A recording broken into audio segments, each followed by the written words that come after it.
really nice area up here. Little old logging trails that go off to the sides.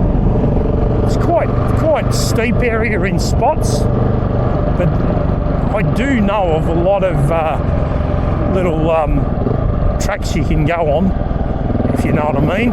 And it's something I just don't do on these bikes. I just bring my Husqvarna out and do that stuff, and I don't generally film it because it's just for me to have fun around, looking for the sambers and the red deer out here. And we've been past the spot, and believe it or not, you've got to watch Phil doesn't go the wrong way here. That hill there is actually, like, they call one of the hills here Mount Avoca, and they say that it's the highest part of the mountain, because this mount's only about 700 metres or something thereabouts, but the actual highest peak is just up there, in there. You've got to go find it. When you look on the GPS and plot around, you find it up there. I've actually got it loaded on my other phone, the exact spot. It's funny how the tracks are actually smoother at the top of the mount, right up the top, than what they are on the way up, because all the four-wheel drivers won't put them in four-wheel drive until they get up here, and they drive along and the back wheels are constantly jumping and spinning, pulling camper trailers or whatnot, and because they're not in four-wheel drive, they just make corrugations, washboard for the Americans. If they just put them in four-wheel drive, it won't happen. And there's another one, see that one that goes across the dam bank down there? That goes out to some squirrel trails. You can see it's quite nice up here. Look how good a quality this track is. It's like smooth as. Bring a two-wheel drive car up here, mind you, that's just going to make the corrugations worse. Those trails there, they actually go somewhere. They block them off.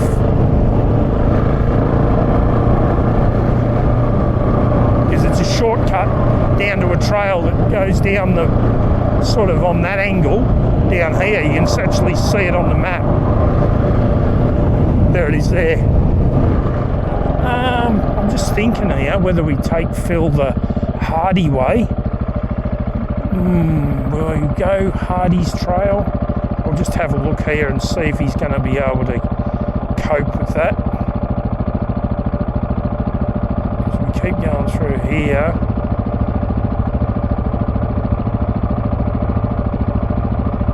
I'm just thinking whether we do Hardy's. I reckon we might do Hardy's. I reckon you'll be right. If it looks too sketchy, just stop and I'll come back.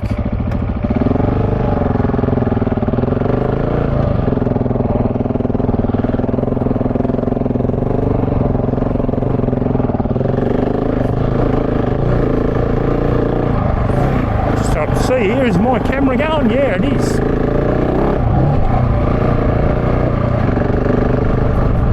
I reckon they might have graded this, if you can call it graded.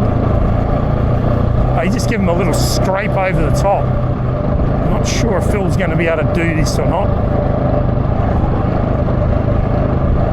I can't remember whether this is steep or not.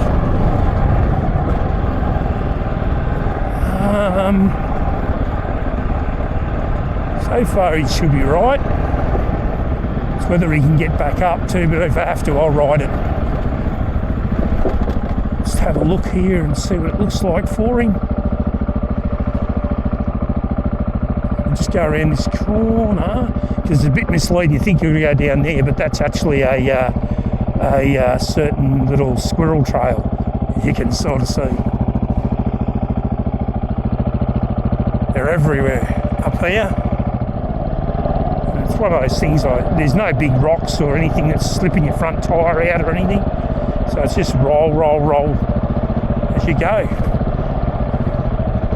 Because you can, like, I'm in, what's that, third gear, and I'm just, no brakes. No brakes, just let it go. It's all good. behind that stick.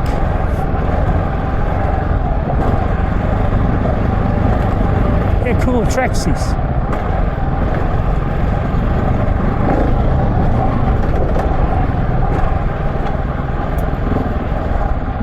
It's a hoot. It really is. Going up and down.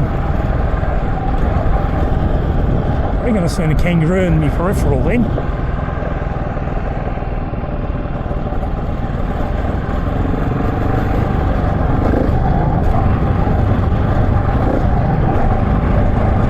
Water washes everywhere. Lots of jumps, but this is all doable for Phil. I can't see him not being able to do this. It's pretty easy. You'll probably get down here and call me the usual, you're a CUNT. And I will go, what? Why?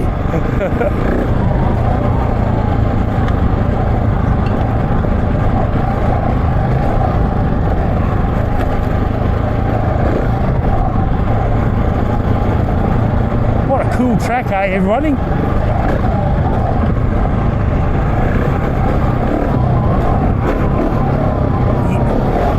Ears are popping, coming down.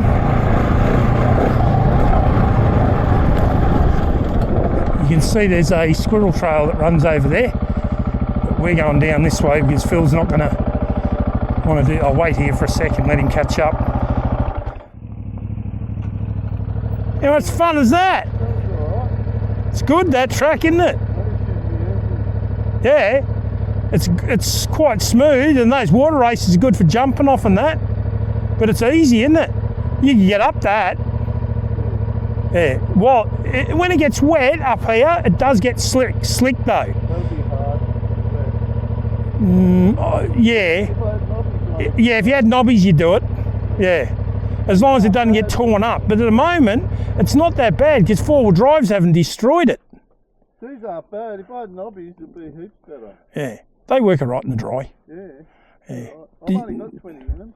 There's, yeah. So they're gripping all right. Yeah. I don't know what these would have in them. Don't know.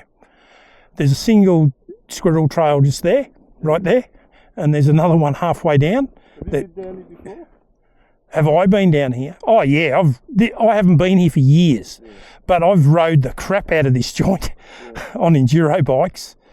I run an event up here back in '89.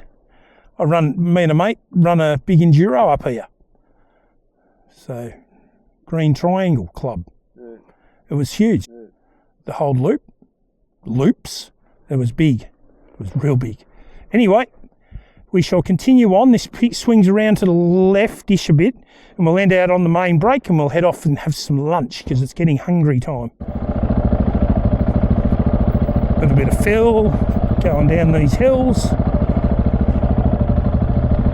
I think he's starting to get the thing I say about where you just have your finger on your front brake, because it is the one that you go and jump on like that if you need to. But generally coming down hills like that, you're just using your motor on these big 4-strokes. If you're on a 2-stroke or something, you're on every brake you've got because you've got no engine braking.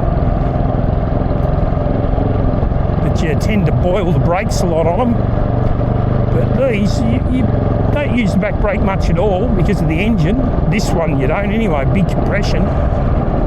And then you use the brakes if you have to. But generally just let that wheel keep rolling over all the undulations and rocks and stuff.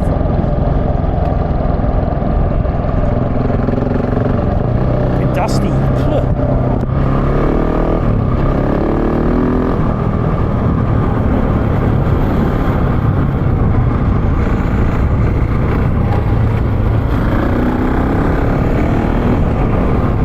Back up, dust off.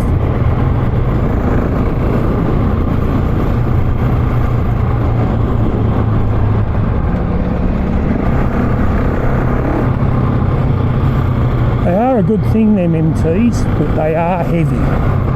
It's noticeably heavy when you lean it right over. If you're by yourself though, I can tell you this, you're more likely to pick it up than you will a Tenere.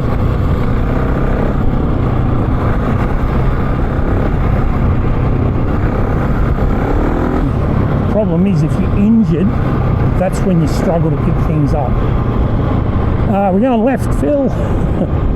Actually, we might go straight.